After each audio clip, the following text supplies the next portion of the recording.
While Henry Ford was building his empire with assembly lines, there was a man in small-town Ohio who had already been building something better. He just wasn't white. Charles Richard Patterson was born into slavery in 1833 on a Virginia plantation.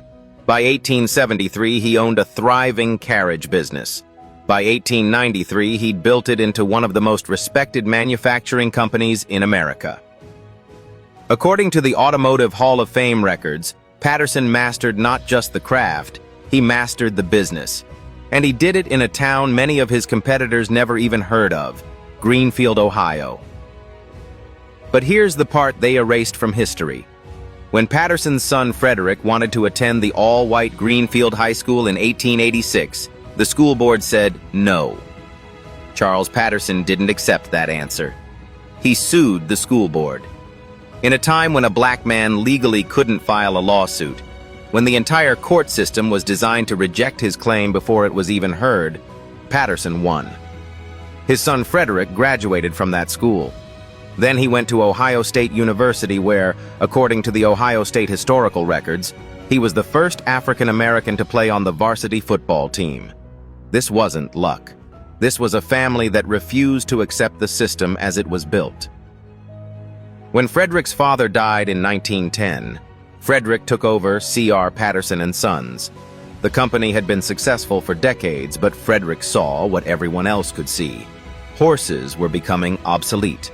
Automobiles were the future. So he did something that would define his legacy. He decided to build one. On September 23, 1915, according to Britannica's automotive records, the first Patterson-Greenfield automobile rolled off the assembly line. It had a 30 to 40 horsepower Continental four-cylinder engine. It featured electric lighting, electric ignition, cantilever suspension, and a split windshield that allowed for ventilation. It sold for $850, equivalent to roughly $23,000 in today's money. And according to contemporary accounts, it was built to a quality standard that rivaled anything coming out of Detroit. But here's where the real competition begins. 1 year earlier, in 1914, Henry Ford had already captured the American automobile market. Ford's Model T cost less. Ford's factories could produce thousands. Ford had capital. Ford had infrastructure. And Ford had one advantage that Patterson would never be able to overcome.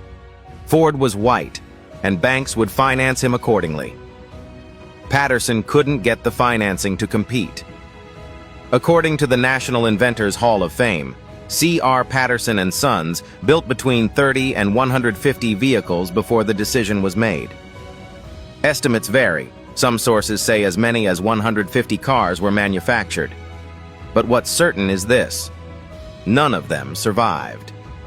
Not one known Patterson-Greenfield automobile exists today.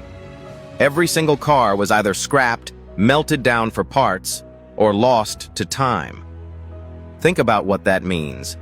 Ford's Model T, thousands upon thousands, still exist in museums, in collections, in garages across America.